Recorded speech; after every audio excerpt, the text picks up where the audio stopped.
আল্লাহ এক, তিনি ছাড়া অন্য কোনো উপাস্য নেই। তিনি চিরঞ্জীব ও চিরস্থায়ী। তিনি তন্দ্রা ও নিদ্রা গ্রহণ করেন না। আসমান ও জমিনের সকল কিছু তাঁর অধীনে। মহাবিশ্বের সমগ্র সৃষ্টির স্রষ্টা আল্লাহ। তিনি এক এবং অদ্বিতীয়ত্বায়, কর্মে, গুণে, শক্তিতে সর্ববিষয়েই তিনি অতুলনীয়। তাঁর সত্তা ও গুণের সাথে তুলনা করা যায় এমন কোনো কিছু ত্রিভুবনে নেই। তিনি অনাদি অনন্ত, চিরঞ্জীব ও চিরস্থায়ী। তিনি অসীম ও বিচক্ষণতার অধিকারী। তাঁর আল্লাহর রয়েছে ৯৯টি গুণবাচক নাম। এগুলোতে তাঁর প্রকৃতি, কর্মকাণ্ড ও ক্ষমতার পরিচয় পাওয়া যায়। নিম্নে আল্লাহ পাকের পরিচয় বর্ণনা করা হল। মহান আল্লাহর যথাযথ পরিচয় বর্ণনা করা পৃথিবীর কোনো মানুষের পক্ষে আদৌ সম্ভব নয়। তিনি মানুষের চিন্তা ও ধারণার ঊর্ধ্বে। আমাদের সীমিত জ্ঞান দ্বারা কখনও তাঁর অসীম জ্ঞানকে উপলব্ধি করা সম্ভব নয়। মানুষ কেবলমাত্র তার সৃষ্ট জীব। এ সম্পর্কে আল্লাহ নিজেই মানুষের অপারগতার কথা বর্ণনা করে পবিত্র কুরআনে ইরশাদ করেন। অর্থ হে নবী, আপনি বলে দিন, আল্লাহর মহিমা কীর্তন সূচক, প্রশংসাসূচক বাণীসমূহ প্রকাশ করতে যদি সমুদ্রকে কালিতে রূপান্তরিত করে দেয়া হয় তবে সমুদ্র শূন্য হয়ে যাবে। কিন্তু সে বাণীসমূহের ব্যাখ্যা শেষ হবে না। আর শুধু এ সমুদ্র নয়, অনুরূপ আরও সমুদ্র অন্তর্ভুক্ত করলেও অবস্থা একই থাকবে। তাফসিরে মারেফল কুরআন অন্য এক আয়াতে বলা হয়েছে, পৃথিবীতে যত বৃক্ষ আছে সবই যদি কলম হয় এবং যত সমুদ্রের সাথে আরও ৭ সমুদ্র যুক্ত হয়ে যদি কালি হয়, তবুও তাঁর আল্লাহর ব্যাখ্যাবলী লিখে শেষ করা যাবে না। সূরা লুকমান ২৭।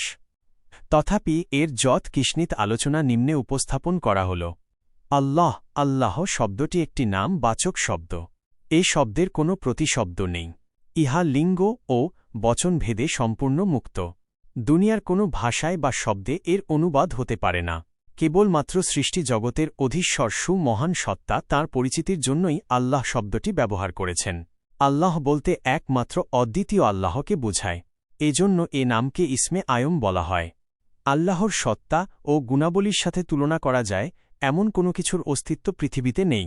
পবিত্র কুরআনে আল্লাহর ৯৯টি গুণবাচক নাম পাওয়া যায়। নিম্নে আল্লাহ তাআলার কতিপয় গুণগত পরিচয়ের বর্ণনা দেয়া হল। আল্লাহ এক ও অদ্বিতীয়। তাঁর কোনো শরিক নেই। তাঁর সাথে তুলনা করা যায় এমন কিছু পৃথিবীতে নেই। এ সম্পর্কে আল্লাহ পাক পবিত্র কুরআনে ইরশাদ করেন, আসমান জমিনে যদি এক আল্লাহ ব্যতীত অন্য কোনো ইলাহ বা মাবুদ থাকত, তাহলে উভয় স্থানে অবশ্যই বিশৃঙ্খলা দেখা দিত। সূরা আল আম্বিয়া -২২। আল্লাহ সর্বশক্তির আধার। চন্দ্র, সূর্য, গ্রহ, নক্ষত্র, পাহাড়, পর্বত, সাগর, মহাসাগর সবকিছুই তাঁর কুদরতি হাতের মুঠোয় বন্দী। সকল কিছু তারই নিয়ন্ত্রণে। তিনিই সবকিছুর পরিচালক, নিয়ন্ত্রক ও রক্ষাকর্তা। তারই নির্দেশে এগুলো পরিচালিত হচ্ছে। এ সম্পর্কে আল্লাহ পাক পবিত্র কুরআনে ইরশাদ করেন, উচ্চারণ ইন্নাল্লাহা আলা কুল্লি শাইইন কাদির। অর্থ, নিশ্চয়ই আল্লাহ সকল কিছুর উপর সর্বশক্তিমান। আল্লাহ সমগ্র বিশ্বের সৃষ্টিকর্তা, পালনকর্তা ও রক্ষণাবেক্ষণকারী। তিনি মানবজাতির কল্যাণার্থে ভূমণ্ডল, নভমণ্ডল ও এর মাঝখানে যা কিছু আছে সবকিছু সৃষ্টি করেছেন। এ সম্পর্কে আল্লাহ পাক পবিত্র কুরআনে ইরশাদ করেন। অর্থ, তিনি সেই আল্লাহ যিনি আসমান ও জমিনে এবং এর মধ্যবর্তী স্থানের সকল কিছুর সৃষ্টিকারী। আল্লাহ আলিমুল গাইব। তিনি অতীত, বর্তমান ও ভবিষ্যৎ সকল কিছু জানেন। তিনি সর্বত্র বিরাজমান। তিনি প্রকাশ্য, অপ্রকাশ্য সকল কিছু দেখেন ও খবর রাখেন। এ সম্পর্কে আল্লাহ পাক পবিত্র কুরআনে ইরশাদ করেন। অর্থ, আল্লাহ প্রত্যেক দৃশ্য, অদৃশ্য ও উপস্থিত অনুপস্থিত সকল বিষয়ে পুরোপুরি জ্ঞাত। আল্লাহ সর্বত্র বিরাজমান। তিনি চিরস্থায়ী ও চিরঞ্জীব। এ বিশ্বে যা কিছু আছে সবকিছুই একদিন ধ্বংসপ্রাপ্ত হবে। কেবলমাত্র তিনিই অক্ষয় থাকবেন। এ সম্পর্কে আল্লাহ পাক ইরশাদ করেন। উচ্চারণ কুলু মান আলাইহা ফানি ওয়া ইয়াবুক্কা ওয়াজহু রাব্বুকা যুল জালালি ওয়াল ইকরাম। অর্থ, যে দিন পৃথিবীর সকল কিছু জিন মানবসহ ধ্বংস হয়ে যাবে সে দিনও অক্ষয় থাকবে একমাত্র আল্লাহর একক সত্তা। আর রহমান -২৬-২৭। আল্লাহ বিশ্বের সমগ্র সৃষ্টির নিয়ন্ত্রক ও পরিচালক। চন্দ্র, সূর্য, গ্রহ, নক্ষত্র সকল তাঁরই সৃষ্টি। তাঁর নির্দেশেই তারা নিজ নিজ কক্ষপথে পরিচালিত হচ্ছে। এ সম্পর্কে আল্লাহ পাক ইরশাদ করেন। উচ্চারণ ওয়াকুলুন ফি ফালাকি ইয়াসবাহুন। অর্থ, প্রত্যেক গ্রহ, নক্ষত্র গ্রহাণুপুঞ্জ আল্লাহর নিয়ন্ত্রিত নির্ধারিত পথে পরিভ্রমণ করে। সূরা ইয়াসিন। মহান আল্লাহ রব্বুল আলামিনই সকল প্রাণীকুলের রিজিকদাতা। কোনো সৃষ্টিকেই তিনি রিজিক থেকে বঞ্চিত করেন না। প্রত্যেক প্রাণীকেই তিনি রিজিক দেন এবং প্রতিপালন করেন। এ সম্পর্কে আল্লাহ পাক পবিত্র কুরআনে ইরশাদ করেন, উচ্চারণ ওয়ামিন দাব্বাতিন ফিল আরদি ইল্লা আলাল্লাহি রিজকুহা। অর্থ, পৃথিবীতে এমন কোনো বিচরণশীল জীব বা প্রাণী নেই যার খাদ্যের দায়িত্ব আল্লাহ গ্রহণ করেননি। অর্থাৎ আল্লাহ নিজেই সকল প্রাণীর খাদ্যের দায়িত্ব গ্রহণ করেছেন। আল্লাহ ক্ষমাশীল। তার সৃষ্টি জীবের মধ্যে কেউ অন্যায় বা ভুল করে যদি আবার তাঁরই কাছে ক্ষমা প্রার্থনা করে, তিনি তাকে ক্ষমা করে দেন। এ সম্পর্কে আল্লাহ পাক ইরশাদ করেন, উচ্চারণ ওয়াল্লাহু গফুরুর রহিম। অর্থ আল্লাহ পরম ক্ষমাশীল। বিশ্বের সকল ক্ষমতার উৎস এক আল্লাহ। তাঁর সমতুল্য ক্ষমতার অধিকারী আর কেউ নেই। আসমান ও জমিনে যা কিছু বিরাজমান সবই তাঁর ইচ্ছাশক্তির বহিঃপ্রকাশ মাত্র। আর এ জন্যেই বলা হয়, মানুষের কল্যাণের জন্য আল্লাহর প্রদত্ত জীবন বিধানই সর্বোত্তম বিধান। এ সম্পর্কে আল্লাহ পাক বলেছেন, উচ্চারণ ইনিল হুকমু ইল্লা লিল্লাহ। অর্থ, আল্লাহ ছাড়া অন্য কারো বিধান দেয়ার অধিকার নেই। আল্লাহ পালনকারী। তিনি পৃথিবীর সবকিছুই লালন পালন করেন। যে প্রাণীর জন্য যে পরিবেশ দরকার আল্লাহ সে প্রাণীর জন্য সে পরিবেশের ব্যবস্থা করে লালন পালন করেন। উপরোক্ত আলোচনায় প্রতীয়মান হয় যে আল্লাহ এমন এক সত্তা যার অসংখ্য গুণাবলী রয়েছে। তাঁর একক সত্তা ও বিভিন্ন গুণাবলীর প্রতি পূর্ণ বিশ্বাস রেখে তার নির্দেশিত পথে জীবন পরিচালনা করাই মুমিন মুসলমানের দায়িত্ব ও কর্তব্য। মানব সৃষ্টির ইতিহাস। রাজাধিরাজ বিশ্ব প্রতিপালক আল্লাহ রব্বুল আলামিনকে কেউ জন্ম দেননি, আর তিনিও কাউকে জন্ম দেননি। পৃথিবী ও সৌরজগতে যা কিছু আছে তা আল্লাহ পাক নিজেই সৃষ্টি করেছেন। তিনি প্রথমে আসমান জমিন সৃষ্টি করে আরশ কুরসি স্থাপন করেছেন। এ সম্পর্কে আল্লাহ পাক বলেছেন, উচ্চারণ ইন্না রব্বাকুমুল্লাহুল্লাযী খালাকাস সামাওয়াতি ওয়াল আরদি ফি সিত্তাতি আইয়ামিন সুম্মা ইস্তাওয়া আলাল আরশি। আরাফ ৫৪। অর্থ, নিশ্চয়ই তোমাদের মহান প্রতিপালক আল্লাহ তাআলা, যিনি আসমান ও জমিন ৬ দিনে সৃষ্টি করেছেন, অতঃপর তিনি আরশের অধিষ্ঠিত হয়েছেন। কোনো এক সময় এসে আল্লাহ তাআলা আসমান জমিন সৃষ্টি করার পর জিন জাতিকে সৃষ্টি করেন। জিন জাতিকে মানব জাতির পূর্বে সৃষ্টি করা হয়েছে। যেমন কুরআনে বলা হয়েছে, ওয়াল জান্না খালাকনা হুমিন কবলু। জিনদেরকে আমি এর পূর্বে সৃষ্টি করেছি। জিন জাতি এক পর্যায়ে ফিতনা ফাসাদে লিপ্ত হওয়ায় আল্লাহ পাক মানব জাতি সৃষ্টির পরিকল্পনা গ্রহণ করেন। জিন জাতির বিপর্যয়ের পর আল্লাহ মানবজাতি সৃষ্টির পূর্বে ফেরেশতাদের নিয়ে পরামর্শ সভা ডাকলেন। যেমন কোরআনে উল্লেখ হয়েছে, উচ্চারণ ওয়াইয়ো কলা রাব্বুকা লিল মালাইকাতি ইন্নি জাইলুন ফিল আরদি খালিফাতান কালু আতাজ আলু ফিহা মায়ুফসিদু ফিহা ওয়াইয়াস ফকুদ্দিমা ওয়া নাহনু নুসাব্বিহু বিহামদিকা ওয়ানুকাদ্দিসুল্লাকা কলা ইন্নি আলামু মালা তাআল্লামুনা। আর যখন আপনার পালনকর্তা ফেরেশতাদেরকে বললেন, আমি পৃথিবীতে প্রতিনিধি সৃষ্টি করতে চাই, তখন ফেরেশতাগণ বলল, আপনি কি পৃথিবীতে এমন কোনো প্রতিনিধি সৃষ্টি করবেন যারা পৃথিবীতে রক্তপাত ফিতনা ফাসাদ সৃষ্টি করবে? অথচ আমরাই তো আপনার গুণ কীর্তন পবিত্রতা ঘোষণা করছি এবং প্রশংসা করছি। তখন আল্লাহ তাআলা তাদেরকে বললেন, আমি যা জানি তোমরা তা জান না। ফেরেশতাদের এ আপত্তি আল্লাহর ইচ্ছার ব্যাপারে কোনো ব্যাপার ছিল না, কারণ প্রস্তাবিত মানব জাতির ব্যাপারে সামান্য জ্ঞান ছিল, আর এ সামান্য জ্ঞানের অবকাশ মাত্র।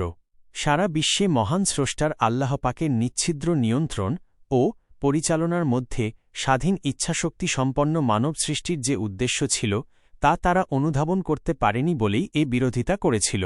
আসলে তাদের বিরোধিতার কোনো অধিকার থাকতে পারে না। হজরত আদম কে সৃষ্টি করে আল্লাহ তাআলা তাকে সর্ববিষয়ে শিক্ষা দিলেন। ফেরেশতাদের সামনে এ সকল পেশ করে বললেন, তোমরা যদি সত্যবাদী হও তাহলে এগুলোর নাম বলে দাও। কিন্তু তারা বলল, আপনি মহান, পবিত্র, আমাদেরকে আপনি যা শিক্ষা দিয়েছেন তার বাইরে আমাদের কোনো জ্ঞান নেই। বস্তুত আপনি মহাজ্ঞানী ও প্রজ্ঞাময়। এ সময় আল্লাহ বললেন, হে আদম, তুমি তাদেরকে এগুলোর নাম বলে দাও। তখন সে তাদেরকে এগুলোর নাম বলে দিলেন। তখন আল্লাহ বললেন, আমি কি বলিনি যে আসমান জমিনের সকল অদৃশ্য বস্তু সম্বন্ধে আমিই অবহিত, আর তোমরা যা গোপন কর ও ব্যক্ত কর আমি সাম্যক অবগত। আল বাকবারা -31-32। আল্লাহ রব্বুল আলামিন এভাবে ফেরেশতাদের উপর আদমের শ্রেষ্ঠত্ব প্রমাণ করে শ্রেষ্ঠত্বের স্বীকৃত স্বরূপ তাদেরকে নির্দেশ দিলেন আদম আকে সিজদা করতে। অতঃপর ইবলিস ব্যতীত সকলেই আদমকে সিজদা করল। সে অমান্য এবং অহংকার করল। অতএব সে বিদ্রোহীদের অনন্তর্ভুক্ত হেলা। আল বাকবারা -34। ইবলিস ফেরেশতার অন্তর্ভুক্ত হলেও সে ছিল আগুনের তৈরি জিন, যার ফলে সে অহংকার করল এবং মাটির তৈরি আদমকে সিজদা করতে অস্বীকার করল। যেহেতু আগুন, মাটি ও যাবতীয় পদার্থ আল্লাহর সৃষ্টি, সেহেতু এর গুণাগুণ আল্লাহ ভাল জানেন, যার কারণে ইবলিসের যুক্তি আল্লাহর কাছে গৃহীত হল না। অবাধ্য ও অহংকারের কারণে আল্লাহ ইবলিসকে শয়তান তথা অভিশপ্ত হিসেবে বিতাড়িত করলেন। সে আল্লাহর প্রিয় সৃষ্ট আশরাফুল মাখলুকাত, মানুষ পথভ্রষ্ট ও অধম প্রমাণের জন্য আল্লাহর নিকট থেকে অনুমতি চেয়ে নিলেন।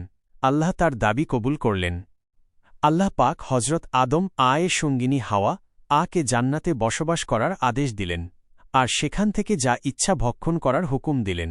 তবে একটি বৃক্ষের কাছে যেতে বারণ করলেন এবং বললেন, যদি যাও তাহলে অত্যাচারীর অন্তর্ভুক্ত হবে। মানব জাতি তাদের পিতা আদম এবং মাতা হাওয়া এর জন্মলগ্ন থেকে শয়তান লাভ করল প্রকাশ্য শত্রুরূপে।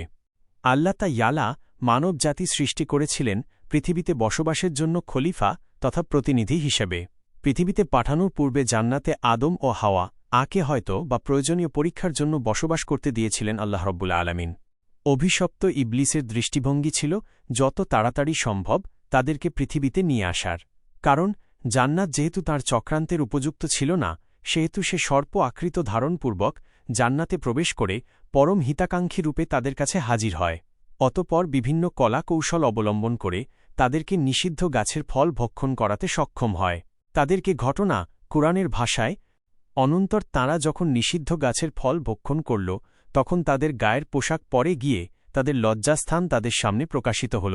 তারা গাছের পাতা দিয়ে তা আবৃত করতে লাগলেন। তখন তাদের প্রতিপালক তাদেরকে সম্বোধন করে বলেন, আমি কি তোমাদের এই বৃক্ষের ফল খেতে নিষেধ করিনি এবং বলিনি যে শয়তান তোমাদের প্রকাশ্য শত্রু? তারা বলল, হে আমাদের প্রতিপালক, আমরা আমাদের নিজেদের প্রতি অত্যাচার করেছি। যদি আপনি আমাদের ক্ষমা না করেন তাহলে আমরা ক্ষতিগ্রস্তদের অন্তর্ভুক্ত হব। তখন আল্লাহ বললেন, তোমরা একে অপরের শত্রু হিসেবে নেমে যাও এবং পৃথিবীতে তোমাদের জন্য কিছুকালের বসবাস ও জীবিকার ব্যবস্থা করা হয়েছে। জুলাইয়ের 22-24।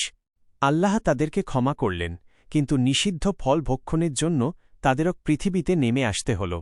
আল্লাহ আদেশ করলেন, তোমরা সকলেই এ স্থান হতে নেমে যাও। এ আদেশের মধ্যে শয়তানও শামিল ছিল, কারণ আদেশ দ্বিবচনের নয় বহুবচনের ছিল। তাই আদম ও হাওয়া এর সাথে শয়তানও পৃথিবীতে আগমন করে। আদেশের সাথে সাথে আল্লাহ আরও বলেন, পরে যখন আমার পক্ষ থেকে কোনো হেদায়েত যাবে, তখন যারা এর অনুসরণ করবে তাদের কোনো ভয় নেই এবং কোনো চিন্তাও নেই। এটা ছিল আল্লাহর পক্ষ থেকে যুগে যুগে নবী রাসূল প্রেরণের ওয়াদা, যার পরিসমাপ্তি ঘটেছে আমাদের সর্বশেষ ও সর্বশ্রেষ্ঠ নবী মুহাম্মদ এর মাধ্যমে। আল্লাহ পাক হজরত আদম এবং হজরত হাওয়া কে এ প্রক্রিয়ার মাধ্যমে কেন পাঠালেন তা তিনিই ভালো জানেন। তবে আমরা যে শিক্ষা পাই তা হল আদম ও হাওয়াকে প্রথমে জান্নাতে থাকতে দিয়ে পরে দুনিয়াতে পাঠালেন, যাতে মানুষ আবার জান্নাতে যাওয়ার জন্য উদ্গ্রীব থাকে। আর আল্লাহ যে আদেশ পাঠানোর প্রতিশ্রুতি দিয়েছিলেন, সে আদেশের ভিত্তিতেই পয়গাম্বরের মাধ্যমে প্রেরিত নির্দেশ আজও বিদ্যমান আছে। মানব সৃষ্টি ইতিহাস থেকে আমরা যে শিক্ষা পাই তা হল আল্লাহর আদেশ অমান্য করার ঘটনা ঘটল দুটি। প্রথমটি হল ইবলিশ আদমকে সিজদা না করা, এবং দ্বিতীয়টি হল আদম ও হাওয়া কর্তৃক নিষিদ্ধ গাছের ফল ভক্ষণ। ইবলিশ চিরলাঞ্ছিত ও চির অভিশপ্ত হল, কারণ সে আল্লাহর কাছে ক্ষমা চেয়ে নিতে পারেনি। তার প্রতিজ্ঞা পূর্ণ হবে না, কারণ কিছু মানুষকে পথ ভ্রষ্ট করতে পারলেও মানবজাতি, জিনজাতি ও ফেরেশতার উপর শ্রেষ্ঠত্ব অর্জন করবে এবং তার আশরাফুল মাখলুকাত নাম বজায় থাকবে। মানুষের শ্রেষ্ঠত্বের কাছে শয়তান সর্বদা পরাস্ত। আর আদম ও হাওয়া যখনই জানতে পারলেন তারা অপরাধ করে ফেলেছেন, তখন সাথে সাথে তারা অনুতপ্ত হয়ে আল্লাহর কাছে ক্ষমা প্রার্থনা করে কেঁদে ফেললে আল্লাহ তাদেরকে ক্ষমা করে দেন। এর কারণ আদম ও হাওয়া ছিল মাটির সৃষ্টি আর শয়তান ছিল আগুনের সৃষ্টি। মাটির সৃষ্টি মানুষের কোনো গর্ব ছিল না, কিন্তু আগুনের সৃষ্টি বলে তার গর্ব ছিল। খ্রিস্টান ধর্মে বিশ্বাস ছিল নারী শয়তান আগমনের দ্বারস্বরূপ। কুরআন এ কথাকে প্রত্যাখ্যান করে আদম ও হাওয়া কে সমানভাবে দোষী সাব্যস্ত করেছে। প্রকৃতপক্ষে নারী পুরুষ সম্বলিত আশরাফুল মাখলুকাত সৃষ্টি আল্লাহর বিশেষ রহমতের প্রতি প্রায় জিন ও মানব জাতিকে আল্লাহ পাক সৃষ্টি করেছেন তার দাসত্ব করার জন্য। যেমন কুরআনের ঘোষণা জিন জাতিকে অবাধ্য হওয়ার কারণে মানুষকে তা